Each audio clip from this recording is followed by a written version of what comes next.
Siempre empiezo el año con Prudencio Bustos Argañarás, el cofundador de este programa. Bienvenido, Prudencio. Y hoy vamos a hablar un poco del tema del Estado y el mercado, porque Prudencio he visto algunos comentarios en algunos programas y quiere que intercambiemos ideas. Pero yo le he propuesto, Prudencio y yo hemos crecido juntos en los temas de economía, no así de historia y de política, que yo soy de alguna manera un discípulo de él. Pero si hablamos de economía, los dos vamos a decir lo mismo. Entonces yo te propongo, Prudencio, hacer de abogado del diablo. ¿Qué te parece? ¿Cómo no? Eso, y les quiero aclarar que lo que yo voy a preguntar y mi posición no es lo que yo pienso. Entonces empecemos. Algunos programas han dicho últimamente, dada la crisis que hay, que el Estado debería intervenir en el mercado. ¿Vos querías opinar al respecto? Bueno, el Estado no debe ser indiferente. El Estado tiene un rol que jugar en la economía. Lo que pasa es que la intervención en el mercado de parte del Estado tiene que ser muy prudente. Cuando interviene en exceso, distorsiona el mercado y en definitiva termina imponiendo voluntariosamente cosas que no dispone la gente. Dejemos algo en claro, ¿qué es el mercado? El mercado somos vos, yo, todos ellos, todos nosotros, cuando vamos y compramos o vendemos, en cualquier instancia. Es decir, por eso se llama el mercado. Cuando la gente va al mercado, compra, unos venden, otros compran, y uno elige, compra esto, compra el otro porque es de mejor calidad o porque es más barato. Es decir, lo que yo he visto en la televisión y me llamó la atención es de un periodista que decía que el Estado debe defendernos del mercado, hablando de la inflación, como si el causante de la inflación fuera el mercado y no el propio Estado. Es decir, yo creo que el mercado debe ser el que nos defienda de la inflación. Ahora, ¿qué pasa si se cae el mercado, si no hay consumo? ¿El Estado no debe intervenir y ayudar al particular para que pueda consumir? Sí, ¿cómo debe ayudarlo? Es la pregunta. Ayudarlo es crear un sistema económico de leyes y de disposiciones que favorezcan la inversión, el ahorro, la inversión, la producción de riqueza y la generación de fuentes de trabajo. Todo eso está muy bien, pero mientras tanto, Prudencio, y mientras eso tanto, demora 1, 2, 3 años. Bien. ¿Y qué hago yo a fin de mes si no tengo plata para pagar la cuenta del almacén? Y tenés que buscar otro trabajo ¿Y o si gastar no hay menos. Trabajo? Bueno, estamos en una situación de crisis y en ese caso habrá quizás que salir a repartir bolsones para que la gente satisfaga las necesidades básicas, pero eso es una situación especial. Lo que hay que pensar es cuál es la sociedad que hay que construir para que a esa situación no se llegue. Cuando se llegue a esa situación es porque antes se han estado haciendo mal las cosas. Entonces ahí sí, quizás no queda más remedio. Alguien que tiene hambre hay que darle de comer. Pero llegar a que alguien tenga hambre es producto de no haber hecho las cosas bien. Entonces, lo que yo me planteo no es qué hacer en la emergencia, que todos sabemos, sino qué hacer para que la emergencia no nos genere esas situaciones trágicas de gente que no tiene que llevarse la boca. Está bien, está bien. Ahora, vamos a la no emergencia. Lo que vos dices es muy interesante a nivel teórico, pero en la historia de la Argentina no ha ocurrido. Cuando ha habido épocas de bonanza, esa bonanza se ha reflejado en las clases empresarias y en los productores. Pero la teoría del derrame que tanto habla el liberalismo nunca ha funcionado. Funcionó perfectamente bien, sino cómo se hizo la Argentina a partir de la generación del 80, se convirtió en uno de los países más importantes, de mejor estándar de vida y más prósperos de la tierra, aplicando precisamente esas ideas liberales. Justamente, eso fue lo que hizo grande la Argentina. Cuando se abandonaron a mediados de la década del 40, es cuando la Argentina empezó su decadencia, que todavía la llevamos adelante, con un Estado que no cumple su rol. La pregunta es muy simple. La gente dice, bueno, el Estado debe de distribuir riqueza. Y yo les digo, no, el Estado no está para distribuir riqueza. ¿Por qué no? Primero, porque no es justo. Porque no es justo sacarle a alguien el producto de su esfuerzo para dárselo a otro que no hizo nada por ganárselo. Sacarle al poderoso para darle al que no puede competir. Bueno, no se ayuda al pobre quitándole el producto de su esfuerzo al rico. Primero, no es justo. Segundo, no es bueno. ¿Por qué no es bueno? Porque cuando yo le quito al rico, lo estoy induciendo a que deje de producir o que produzca menos, porque nadie produce, trabaja, se esfuerza, invierte, arriesga su dinero y su trabajo para que otro le saque la plata y se lleve el beneficio. Entonces desaliento al que produce y al que recibe sin haber hecho el esfuerzo para ganárselo, lo estoy creando una comodidad que va a hacer que nunca produzca. ¿Por qué? Porque él recibe sin trabajar, entonces ¿para qué va a esforzarse? Entonces se genera un empobrecimiento colectivo. Pero además alguien tiene que distribuir esa riqueza. Cuando si le concedemos a un individuo, a un grupo de individuos, la facultad de quitarles a uno para darles a otro, estamos incubando un tirano. No, porque se la concedemos a los representantes del pueblo. Los representantes del pueblo, cuando les das una facultad tan importante como quitarte a vos para darme a mí o viceversa, estás convirtiéndolo en un tirano y estás generando corrupción.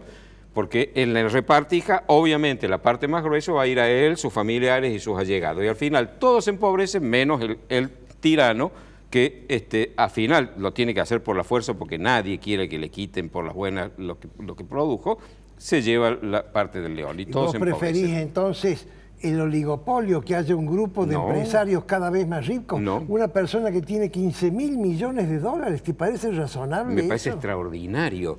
El rico es la persona más útil a la sociedad, siempre y cuando la riqueza la haya hecho honradamente en el contexto de una sociedad libre. Cuando la hizo deshonestamente es un delincuente, tiene que ir a la cárcel. Pero cuando lo hizo honradamente, con su trabajo y en una sociedad libre, es el hombre más útil a la sociedad. ¿Por qué? Por muchas razones. Primero, porque genera riqueza. La riqueza circula y todos se benefician. Segundo, porque estimula a otros para que lo hagan. Con lo cual se está generando una sana competencia. Todo el pueblo tiene oportunidades cuando compra algo, un servicio, un bien, de elegir más y puede buscar, va mejorando la calidad y bajando los precios. Y tercero, por una razón muy simple, porque cuando uno produce riqueza, está generando fuentes de trabajo. Y al generar fuentes de trabajo está permitiendo que otros vivan de su propio esfuerzo y no de la dádiva. Es decir, está inculcando o fortaleciendo la cultura del trabajo, que es lo que tenía la Argentina y hoy la ha perdido, y no la cultura de la dádiva, que es la que surge del distribucionismo. Pero fuentes de trabajo que pagan sueldos que nunca mejoran, en cambio los empresarios cada vez son más poderosos. Eso se da en el contexto donde el Estado se ha metido. Por ejemplo, vamos a poner una cosa muy simple. Algo que parece tan justo, tan bueno, tan generoso, como es el salario mínimo. Por supuesto, nadie debe pagar un salario que no permita por lo menos cubrir necesidades básicas, salvo que sea un aprendiz, un chiquilín que lo mantiene sus padres y que está aprendiendo un oficio. Pero bueno, en general no deben pagar, debe haber un salario mínimo. Pero si te excedes en ese mínimo, lo que vas a hacer es desalentar el que se genere fuente de trabajo. Si yo tengo un kiosco o una fábrica de aviones, da lo mismo, es una cuestión de cantidades nada más. Pongamos el kiosco, donde atiendo con mi mujer y mis hijos el kiosco. Y veo que empieza a haber más gente y pienso en poner un empleado que me permita atender más horas o atender a más personas en el mismo momento. Cuando yo a ese empleado le tengo que pagar porque hay un salario mínimo muy alto, más de lo que me produce, no lo tomo. O si lo tomo, veo con la forma de desprenderme de él. Entonces, ¿qué se hace? Se desalienta la creación de trabajo. Y entonces lo que parece ser un beneficio para el que menos tiene es en definitiva un perjuicio, porque pierde trabajo, se quedan sin trabajo. Y eso es lo que ha llevado a lo que haya ricos muy ricos que se han hecho ricos con esos tiranos que distribuyen riqueza y que a través del soborno, de la dádiva, de la coima, han logrado que sus empresas prosperen y no se han hecho ricos honradamente y en una libre competencia. Entonces vos decís que en la Argentina de hoy no hay libre competencia. Está tratando de que la haya el gobierno, entiendo, pero no la ha habido por mucho tiempo. El capitalismo de amigos, como se le llama, es la distribución de favores que hace el gobernante de turno con sus amigos, sus allegados o los que les ponen plata, o sus cómplices directamente, sus secuaces, para darle los beneficios que el Estado le puede dar. Por ejemplo, prohibir la importación de los productos que produce, liberarlo de impuestos, darle créditos regalados. Prohíbe la importación porque si permite la importación se funde la industria nacional. ¿Por qué se va a fundir? ¿Y por qué no se funde el que lo exporta? Porque tiene años de experiencia que nosotros no tenemos. Nosotros tenemos años de experiencia en un montón de cosas. Nadie produce las carnes y la soja que produce la Argentina. Entonces, aprendamos aquella lección que dio David Ricardo en el siglo XVIII, la teoría de los costes comparativos. Si nosotros pretendemos venderle whisky a los escoceses o coñac a los franceses, estamos locos. Vendámosle vinos a ellos. Sí, le vendemos trigo y después los ingleses nos devuelven los productos elaborados. Y empecemos a elaborar los productos y en el lugar de venderle trigo, hagamos como hacíamos en los años 30, carne congelada, cortes especiales y después toda la agroindustria, que ya en la Argentina la tiene. Pero eso, cuando vos le estás obligando al consumidor local a pagar costos adicionales porque no puede entrar el producto extranjero que es más barato, estás haciendo que en definitiva el empresario que lo produce no se preocupe por mejorar la calidad y bajar sus precios. Pero desarrollar la industria nacional, que es lo que da trabajo, Prudencio. El campo da poco trabajo, ¿sí? El trabajo lo dan las fábricas. Contame cuánto hace que las fábricas de automóviles tienen prohibida la importación. ¿Cuánto hace que está prohibida en Argentina la importación de automóviles? ¿Han mejorado las fábricas? ¿Son autos más baratos? ¿Son autos de mejor calidad los que compramos acá? ¿Por qué en Chile compran autos baratísimos y a los chilenos les va muy bien? Muchos de ellos los importan y otros los fabrican, pero fabrican aquellos que están en condiciones y son capaces de competir a escala mundial. Pero el mundo se ha hecho una aldea. Son divisas que se van al exterior. Divisas que se van al exterior, claro. Y todas las que se van a producir, los que entran por lo que nosotros producimos y vendemos. El mundo es una aldea. El que quiere cerrarse, como ha hecho la Argentina desde que el populismo se encaramó en el poder, lo único que ha logrado es que la Argentina termine consumiéndose a sí mismo. El mundo está integrado, al mundo hay que integrarse, los ejemplos están a nuestro alrededor, no necesitamos ir a Alemania, Suiza o Japón. Tenemos a Chile, tenemos a Uruguay, tenemos el propio Perú, tenemos México. ¿Cómo haces para integrarte y que en esa integración la industria extranjera no te cope todas las empresas como ocurrió en la época de Martínez de Oz?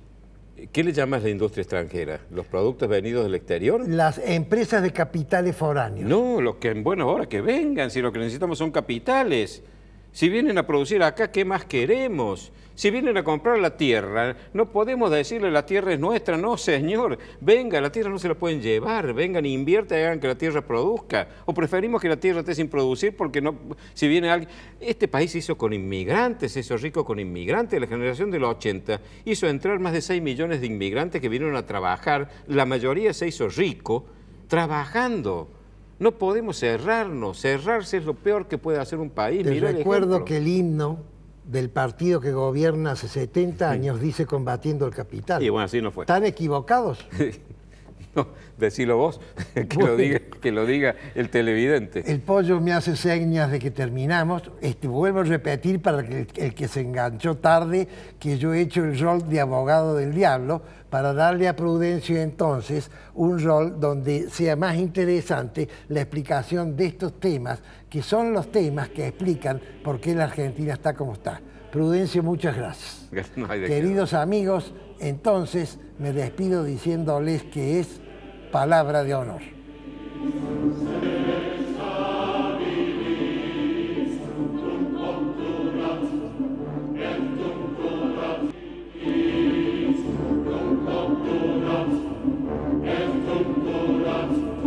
Isaías Goldman, el especialista en aire acondicionado y calefacción. Todas las marcas, todos los productos y sus repuestos con la mejor financiación. Isaías Goldman, el especialista. Bulnes, esquina Pringles, teléfono 589-0033.